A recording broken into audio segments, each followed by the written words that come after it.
दर्शकों नमस्कार। क्षेत्रीय समाचार एकांश के इस विशेष कार्यक्रम में आप सभी का स्वागत है। दर्शकों, आप सभी जानते हैं कि एशियाई खेलों में भारतीय खिलाड़ियों का अभूतपूर्व प्रदर्शन रहा। एक ऐतिहासिक जीत जिसे हम कहते हैं, पदक तालिका में जो हमारा नंबर था, जो पदक तालिका में जो संख्या थी पदकों की, वो ऐतिहासिक रही। और ये अभूतपूर्व प्रदर्शन जो रहा, ये जो ऐतिहासिक जीत हमारे खिलाड़ियों ने हासिल की, ये कोई अचानक से नहीं हो गया, ये कोई यकायक नहीं हो गया। इसके पीछे खिलाड़ियों की वर्षों की मेहनत है। प्रशासक जो हैं, खिलाड़ियों को जो प्रशासन देने वाले हैं, जो प्रशिक्षक हैं, उनकी कड़ी मेहनत है। खेल मंत्रालय का इसमें अहम योगदान है और भारतीय खेल प्राधिकरण की अहम भूमिका है। इन सब विषयों पर हम बारी बारी चर्चा करेंगे और इस महत्वपूर्ण विषय पर चर्चा के लिए जो विशेषज्ञ हमारे बीच पधारे हैं, पहले मैं आपका परिचय उनसे करवा दूं। आज स्टूडियो में मेरे साथ बैठे हैं प्रोफेसर संजय शर्मा। दर्शकों, मैं आपको बता दूं, प्रोफेसर संजय शर्मा हिमाचल प्रदेश विश्वविद्यालय में शारीरिक शिक्षा विभाग के हेड ऑफ द डिपार्टमेंट हैं। प्रोफेसर संजय शर्मा न केवल एक बेहतरीन खिलाड़ी रहे हैं, बल्कि एक काबिल प्रशिक्षक रहे हैं। आप हिमाचल प्रदेश विश्वविद्यालय में प्राध्यापक भी हैं और उसके साथ साथ खेल प्रशासक भी हैं। तो खेल के जितने पहलू होते हैं, सभी पहलू प्रोफेसर संजय शर्मा ने अपने जीवन में देखे हैं और इस महत्वपूर्ण विषय पर बात करने के लिए उनसे उपयुक्त व्यक्ति मैं समझता हूं कि हमें नहीं मिल सकता। प्रोफेसर संजय शर्मा, कार्यक्रम में आपका बहुत बहुत स्वागत। धन्यवाद डॉक्टर अजय सूद जी। एशियाई खेलों में बेहतरीन प्रदर्शन हमारे खिलाड़ियों ने किया और हम सभी के चेहरे पर मुस्कान आई, क्योंकि पहली बार करोड़ों की आबादी वाले देश ने 100 से अधिक पदक जो हैं वो पदक तालिका में पहली बार हमारी नज़र पड़ी। और ये, जैसे मैंने पहले कहा, कि अचानक से नहीं हो गया। ये इसके पीछे खिलाड़ियों की मेहनत और बहुत कुछ रहा होगा। ये जो पदक तालिका में 100 से अधिक पदकों की संख्या हुई, इस पर हम आपसे जानना चाहेंगे कि ये इसके पीछे क्या क्या रहा होगा। बहुत बढ़िया सूद साहब। ये निश्चित तौर पर हिंदुस्तान की जो लगभग 150 करोड़ की जनता है, उनके लिए गौरवमयी और ऐतिहासिक पल है। ये अभूतपूर्व प्रदर्शन भारतीय खिलाड़ियों ने इस चाइना के जो एशियन गेम्स थे उसमें किया है जी। और जैसे आपने कहा कि निश्चित तौर पर ये एक पहलू हम नहीं कह सकते कि सिर्फ एक पहलू के तौर पर ये प्रदर्शन ऐतिहासिक हो गया या अभूतपूर्व हो गया। इसमें कई फैक्टर्स हैं, कई तरह के कारक इसमें रहे हैं। सबसे इम्पॉर्टेंट कहेंगे कि एक तो खिलाड़ियों का वर्षों का एक जो मेहनत है, लगन है, उनका समर्पण है खेलों के प्रति, वो एक उसमें एक फैक्टर है जी। दूसरा हम कहेंगे कि हमारा स्पोर्ट्स अथॉरिटी ऑफ इंडिया, भारतीय खेल प्राधिकरण, जो अधोसंरचना है, जो उनको नए नए अवसर वो दे रहे हैं, जो इंफ्रास्ट्रक्चर दे रहे हैं, जो इनको इंसेंटिव्स दे रहे हैं, एक उसमें एक दूसरा कारक ये है। तीसरा हम कहते हैं जो हमारा खेल मंत्रालय है, निश्चित तौर पर वो उनको प्रोत्साहित करता है, उनको इंसेंटिवाइज करता है और हम कहते हैं कि इंटरनेशनल एक्सपोजर दे रहा है वो। ठीक है, अभी तो पहले जब हम कहते थे तो केवल राष्ट्रीय खेल में स्पर्धा करनी और वहाँ पे एक एक्सपोजर के तौर पर, तो अब तो दुनिया भर का सिस्टम है। उनको फॉरेन कोचेस के अंडर ट्रेनिंग के लिए मौका दिया जा रहा है, बाहर विजिट किए जा रहे हैं, स्पोर्टिंग स्टाफ दिया जा रहा है, फिजियोथेरेपिस्ट दिए जा रहे हैं, डॉक्टर्स दिए जा रहे हैं और इंटरनेशनल स्तर के, हम अंतर्राष्ट्रीय स्तर के प्रशिक्षक दिए जा रहे हैं। तो तीसरा कारक ये हो गया, वो खेल मंत्रालय के सिस्टम से।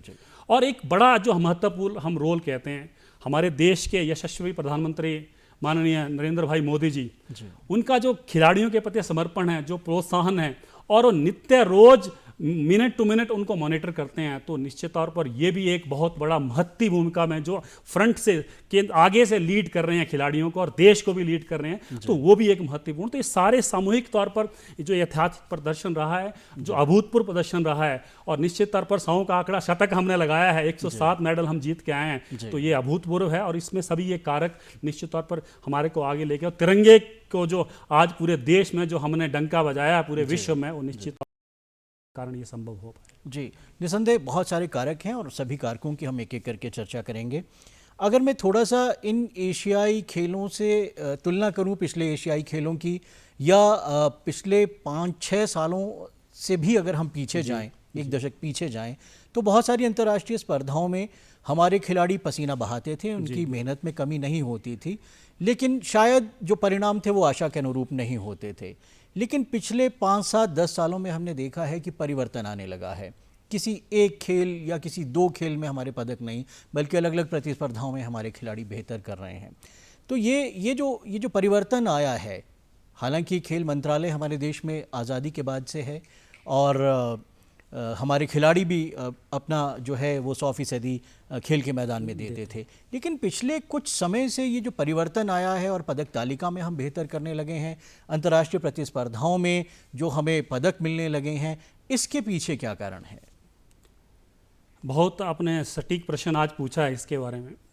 हमने कहा जो पिछला जकार्ता जो 2018 की जो एशियन गेम्स हुई थी जी, उसका एक तुलनात्मक अध्ययन हम करें तो हम लगभग हम करेंगे तो हम 70 के मेडल्स हमारे आए थे, 70 मेडल्स हमारे आए थे, और इस बार 107 मेडल आए हैं जी, और मेडल्स की भी हम बात करेंगे तो 28 गोल्ड हमारे आए हैं, सिल्वर आए हैं और 41 हमारे ब्रॉन्ज आए हैं। जी, तो निस्संदेह जो हम 70 और इसका तो एक साइकोलॉजिकल बैरियर भी था, एक जो आप कह रहे हैं कि कभी लगता नहीं था कि देश में हम और इतने स्तर पर, हम जो वैश्विक स्तर पर, जबकि हम पूरे इस बार एक बार तुलनात्मक अध्ययन करेंगे तो नंबर 1 पे चाइना है जी, दूसरे पे जापान है और तीसरे पे रिपब्लिक ऑफ कोरियन जो हमारी यूनिटी है उसके सिस्टम से आता जी। है। और ये इन लोगों का एक वर्चस्व रहा था यूरोपियन कंट्रीज का। और ओलंपिक्स की भी हम बात करते तो उसमें भी उनका वर्चस्व रहा। यूएसएसआर आज़ादी से जो वर्ल्ड वार पोस्ट एरा की बात करते हैं और यूएस का रहता था, उसके बाद चाइना ने अपनी मसल्स को फ्लेक्स करना शुरू किया जी,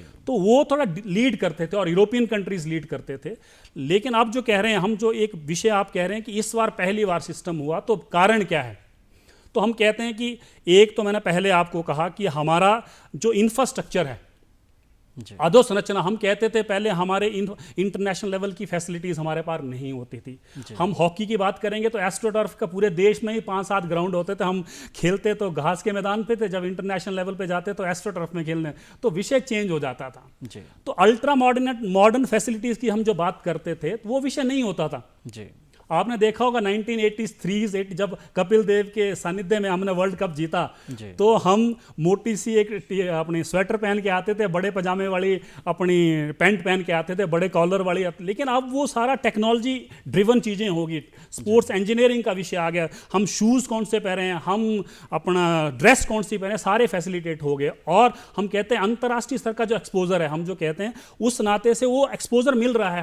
हम साई की बात करेंगे, स्पोर्ट्स अथॉरिटी ऑफ इंडिया ने अल्ट्रा मॉडर्न फैसिलिटीज सब जगह लगाई हैं, उसके साइज के सेंटर हैं। हम Netaji national institute of sports Patiala, ultra modern world class facilities, वहाँ कोचेस मिलते हैं, ट्रेनिंग की फैसिलिटीज दी जा रही हैं और उनको न्यूट्रिशन पे ध्यान रखा जा रहा है। स्पोर्ट्स बायोमैकेनिक्स जो कहते हैं कि स्पोर्ट्स में साइंस का जो एक बहुत इंपॉर्टेंट रोल है वो इन्वॉल्व हो गया। एक्सरसाइज फिजियोलॉजी की बात हो गई है, डाइटिशियन साथ में आ गया, फिजियोथेरेपिस्ट साथ में, ये सारा जो फैक्टर है। और दूसरा हम कहते हैं हमारे देश के जो खेल मंत्री हैं माननीय अनुराग भाई ठाकुर जी, हमारे हिमाचल के लिए भी वो गौरव का विषय है कि हमारे स्पोर्ट्स मिनिस्टर जो हिमाचल से हैं और लीड कर रहे हैं जी, प्रत्येक। हम देखते हैं कि जब भी कोई टूर्नामेंट होता है तो उनके साथ इंटरेक्ट करते हैं स्टेडियम में, और आप देखेंगे एशियन गेम्स में, ओलंपिक्स में उनके साथ खड़े हो आते हैं। तो एक ये सारी चीज़ें खिलाड़ियों में देते हैं। और हम देखते हैं हमारे ज़्यादातर जो खिलाड़ी हैं वो ग्रामीण क्षेत्र से आते हैं, उनको थोड़ा सा साइकोलॉजिकल बैरियर भी आता हो। तो फैसिलिटीज़ एक पक्ष है, एक साइकोलॉजिकल बैरियर भी है। और जब व्यक्ति देश का मुखिया आगे से करता है, लीड करता है, तो निश्चित तौर पर वो एक बड़ा महत्वपूर्ण रोल उसमें अदा करता है। और उसके आगे हम बढ़ेंगे तो माननीय नरेंद्र भाई मोदी जी, आप देखेंगे कितना जोरदार, आप देखेंगे कभी भी टीम जाएगी तो टीम से पहले उनके लिए एक लंच या डिनर ऑर्गेनाइज करेंगे, उनके साथ इंटरेक्शन करेंगे, उनको शुभकामनाएं देंगे। जीतने के बाद जब जीत जाता है खिलाड़ी तब भी इंटरेक्ट करेंगे, वो तो अलग पक्ष है। बीच में जब खिलाड़ी खेल रहा होता है, सेमीफाइनल क्वार्टर फाइनल जीतता है तो उसको उत्साहवर्धन करते हैं, फोन पे बात करते हैं, तो निश्चित तौर पर उन खिलाड़ियों के लिए। और जीत तो जीत, जब हार जाएंगे तब भी उनका उत्साहवर्धन करते हैं। जैसे हम कहते हैं हमारा जो चंद्रयान पिछली बार फेल हुआ था तो इसरो के जो चेयरपर्सन थे वहां जाके गले फूट के रहे, तो वैसी स्थिति वो जो, और इस बार हम उसमें सक्सेस हुए और उसी कड़ी में हम गेम्स में 107 मेडल लेके आए। तो निश्चित तौर पर ये सारे कारक उसमें महत्वपूर्ण भूमिका निभा रहे हैं। बिल्कुल सही कहा प्रोफेसर संजय शर्मा आपने, क्योंकि हमें लगता है कि जब खिलाड़ी मैदान में खेलता है तो वो जैसे भारतीय खिलाड़ी जब खेलता है तो वो तिरंगे की आन के लिए खेलता है, वो करोड़ों भारतीयों की भावनाएं साथ लेकर चलता है और वो करोड़ों भारतीयों के चेहरे पर मुस्कान लाने के लिए खेलता है। और ऐसे में जब देश का मुखिया वो उसके पीछे खड़ा हो, वो उसकी हो, वो उसके जाते समय उसे कह रहा हो कि आप विजयी होकर लौटें, आप में वो काबिलियत है, वो बीच बीच में फ़ोन पर उनसे बात करते हो, वापस आने पर उनकी पीठ थपथपाते हों, तो जाहिर है खिलाड़ियों का मनोबल बहुत बढ़ जाता होगा। एक खिलाड़ी होने के नाते, एक प्रशिक्षक होने के नाते आपको क्या लगता है कि इस तरह की अगर जिसे कहें कि देश की बागडोर जिनके हाथ में है, इस तरह के नेता, इस तरह के खेल मंत्री, इस तरह के प्रधानमंत्री अगर देश में हैं तो खिलाड़ियों का मनोबल बहुत बढ़ जाता होगा? निश्चित तौर पर आपने बहुत अच्छा है, मैं स्वयं भी एक खिलाड़ी रहा हूँ। जी एक तो ट्रेनिंग वाला पार्ट रहता है, खिलाड़ियों को हम ट्रेनिंग देते हैं जी उनको फिजिकल ट्रेनिंग देते हैं, उनको टैक्टिकल ट्रेनिंग देते हैं, उनको टेक्निकल ट्रेनिंग देते हैं। ये तो अलग एस्पेक्ट्स हैं, ट्रेनिंग के एस्पेक्ट्स हैं।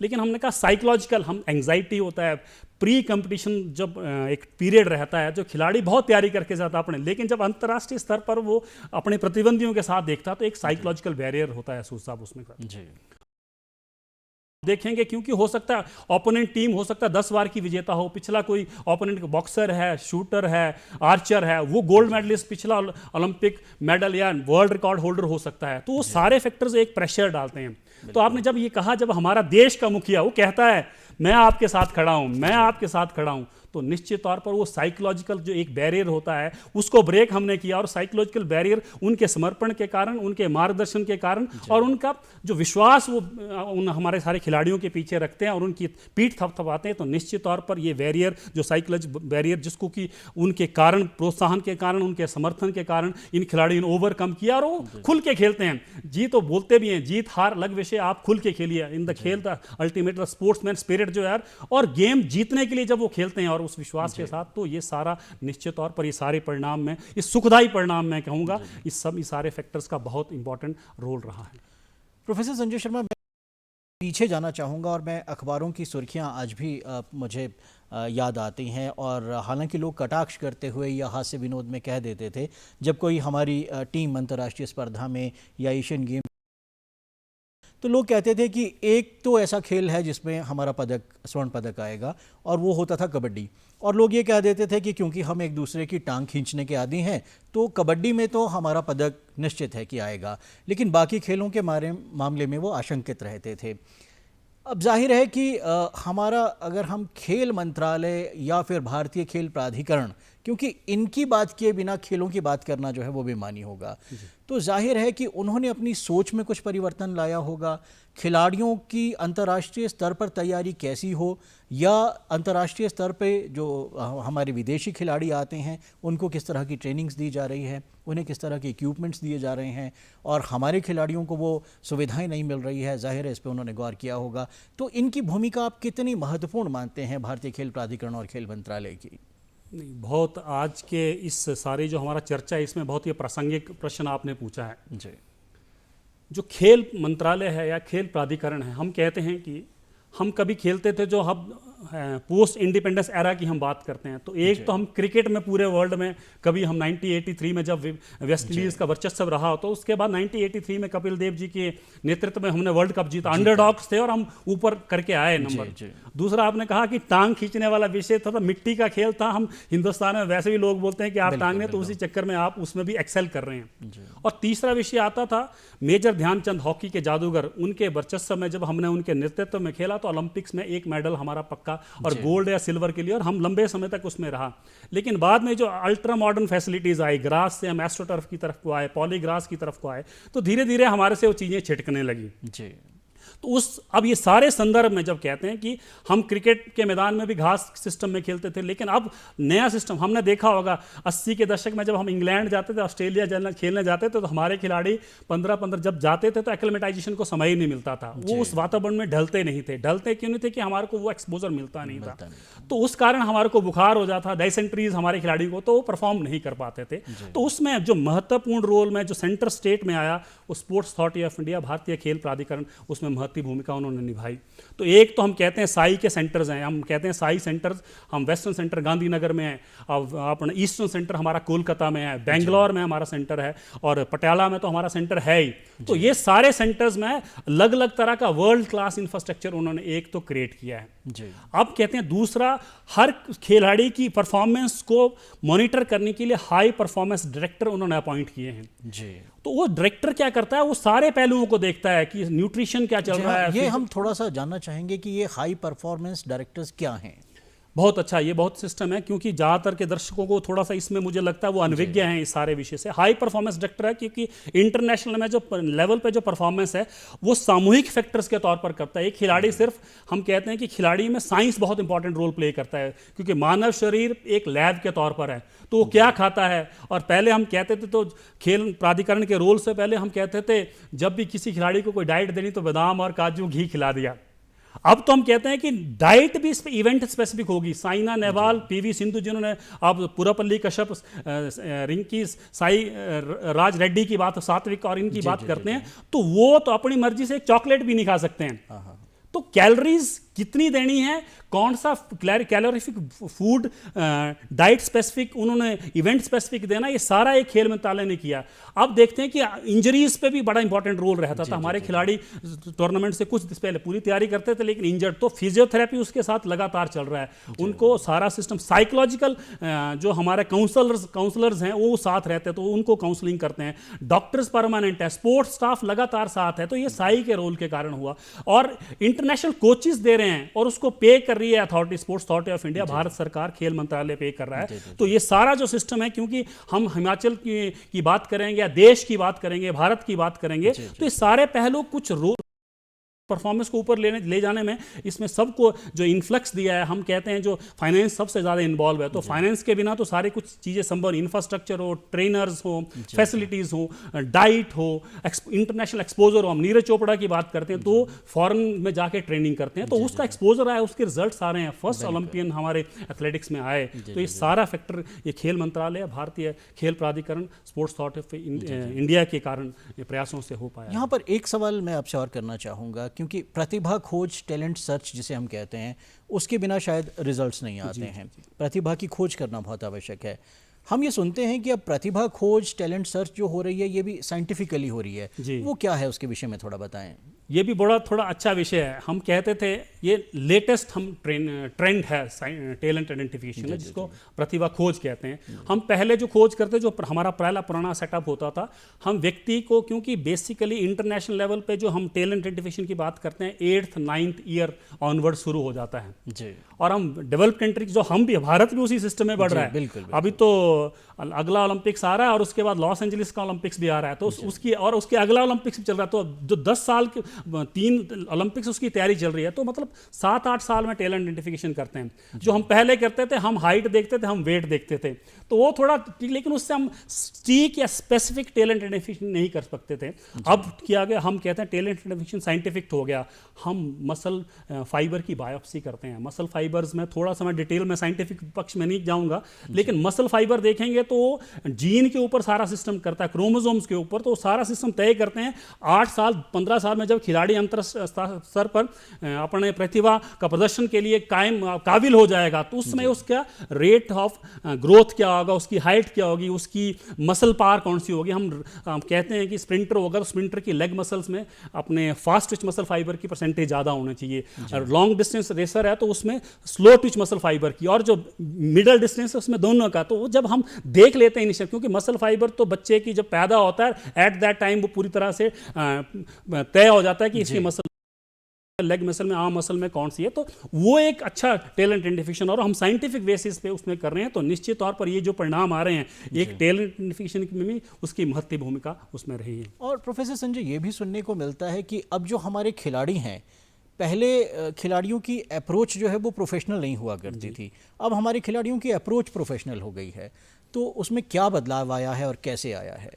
ये आपने बहुत अच्छा विषय किया, क्योंकि पहले हम कहते हैं 2 तरह की अप्रोच होती हैं। आपने कहा कि प्रोफेशनल, तो प्रोफेशनल से थोड़ा सा मैं विषय जानकारी साझा कर दूं।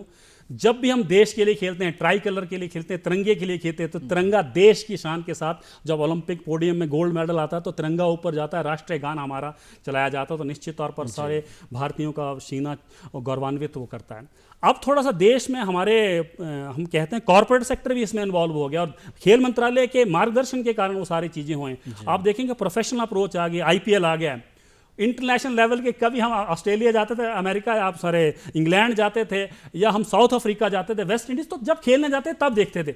अब आईपीएल साल में हो रहा है, अब उनके तो निश्चित तौर पर यहाँ आ रहे हैं, उनसे एक्सपोजर हो रहा है, उनकी बारीकियों को देख रहे हैं, उनकी खूबियों को देख रहे हैं, उनके स्ट्रॉन्ग पॉइंट्स को देख रहे हैं। वैसे ही तो ये प्रोफेशनल एक सिस्टम आ गया। हम आईपीएल की करेंगे, इंडियन सॉकर लीग आ गया, प्रो कबड्डी लीग आ गया। देखिए मिट्टी के खेल में भी आज लाखों रुपयों में 25, 30, 50 लाख में खिलाड़ी बीच, तो वो सारा एक कॉन्फिडेंस आ गया, क्योंकि इकोनॉमिक सस्टेनेबिलिटी, आर्थिक संपन्नता एक खिलाड़ी को निश्चित तौर पर, मानसिक तौर पर, क्योंकि उसको देखता जब भी खेलने जाता तो अपने परिवार की चिंता रहती थी। तो ये जब प्रोफेशनल अप्रोच आ गई तो उनको आर्थिक संपन्नता आ गई, वो मेंटल स्टेबिलिटी आ गई, तो ये सारा जो अप्रोच चेंज हो गया और वहाँ के अंतर्राष्ट्रीय खिलाड़ियों के साथ घर द्वार पे आपको एक्सपोजर मिल रहा है, देखने को मिल रहा है। तो निश्चित तौर पर ये जो प्रोफेशनल अप्रोच हुई है, इसमें खेल के प्रदर्शन, हमारे खिलाड़ियों का प्रदर्शन निश्चित तौर पर बढ़ा है। जब हम प्रोफेशनल या एमेच्योर जो ओलंपिक्स, हम ये एशियन गेम्स की बात करते हैं, तो वैसा उसमें आता है। खेलों के भी कहते हैं कि टॉप्स की भी बहुत बड़ी भूमिका है बेहतर परिणाम आने में। ये टॉप्स क्या है और इसका क्या रोल है? बहुत अच्छा ये विषय भी आपने कहा, टच किया। आज अगर इसको टच नहीं करते तो मुझे लगता है आज की ये पूरी हमारी जो वार्तालाप है ये सार्थक नहीं होता। टॉप स्कीम है टारगेट ओलंपिक पोडियम स्कीम।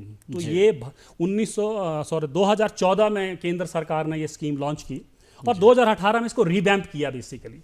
तो एक हम प्रोफेशनल कुछ जो 6 खेल्स हैं, जैसे आर्चरी हो गया, जैसे शूटिंग हो गया, चाहे हॉकी हो गया, हमारी बॉक्सिंग हो गया, इसमें कुछ हम टारगेटेड स्पोर्ट्स के खिलाड़ियों को चुनते थे। पहले 18 में रीवैम्प किया, अब और इनको भी हमने जोड़ा। और एक और विषय हो गया, अब तो जूनियर टॉप्स भी हमने शुरू कर दिया। तो जूनियर खिलाड़ियों को भी आइडेंटिफिकेशन किए। टॉप्स मतलब हम एक पूल बनाते हैं, लगभग 200, या हम प्रोस्पेक्टिव देखते हैं, उसके रिजल्ट्स हैं साइना मिर्जा, पीवी सिंधु, उसी टॉप्स पोडियम से निकलते हुए ओलंपिक्स में उन्होंने मेडल लेके आए हैं। तो वैसे आर्चर्स भी हम करते हैं, आर्चरीज में हम कहते हैं। तो ये सारे लोग वहाँ से तो एक पूल करते हैं, उन खिलाड़ियों को चयनित करते हैं और उनको ट्रेंड पूरा का पूरा इंटरनेशनल एक्सपोजर, पूरा एक फुली, चाहे इंटरनेशनल कोच देंगे, चाहे अल्ट्रा मॉडर्न फैसिलिटीज़ देंगे, बाहर साई में ट्रेनिंग करेंगे, बाहर देशों में भेजेंगे। तो पूरा मतलब उनके पॉकेट मनी भी साथ में देते हैं, डाइट तो सारे देंगे, ट्रेनिंग देंगे। तो उस सारे के सिस्टम के उसके रिजल्ट सारे हैं। तो आने वाले जो 3 ओलंपिक्स है उसकी तैयारी के मद्देनजर ये टॉप्स स्कीम केंद्र खेल मंत्रालय ने, मैंने कहा 14 में शुरू की, 18 में रीवैम्प हुई और अब जूनियर टॉप्स करके भी ये सारा सिस्टम चला। तो निश्चित टॉप्स और वो पूल आ रहा है, तो पूल में फिर क्योंकि हम इतने खिलाड़ियों को कहाँ आइडेंटिफाई कर पाएंगे, तो सिलेक्टेड जो प्रोस्पेक्टिव लगते हैं उनको आइडेंटिफाई करते हैं और फिर उनको कंडीशन ट्रेन क्लोज्ड मतलब मॉनिटर्ड कंडीशन में उनको ट्रेनिंग देते हैं। तो उसके रिजल्ट्स के लिए अच्छा प्रयास केंद्र सरकार। एक बार फिर मैं अपने विषय की ओर आना चाहूँगा, एशियन गेम्स की तरफ आना चाहूँगा। इस बार बहुत सारे खेल ऐसे हैं जिसमें हमने पहली बार पदक जीता है, जिनमें शायद हम कल्पना भी नहीं कर रहे थे कि यहाँ भी हमारे खिलाड़ी बेहतर कर सकते हैं। तो ऐसे कौन कौन से खेल हैं जिसमें हमने इस बार पहली बार पदक जीता? बहुत अच्छा है ये आज का ये जो तुलनात्मक अध्ययन आप कह रहे हैं जी। तो निश्चित तौर पर हॉकी, कभी हम शूटिंग में अभिनव बिंद्रा जी पहला मेडल लेके आए ओलंपिक्स में। इस बार हम करेंगे हॉर्स राइडिंग की आप बात करेंगे। अब अविनाश सावले की बात करेंगे, 3000 स्टीपल चेज में पहली बार हम लेके आए ओलंपिक्स में। कि तो हम मेडल कभी बात करते नहीं, पीटी उषा और मिल्खा सिंह 2 इंपॉर्टेंट एथलेटिक्स में होते थे, उसके बाद कभी नहीं आए।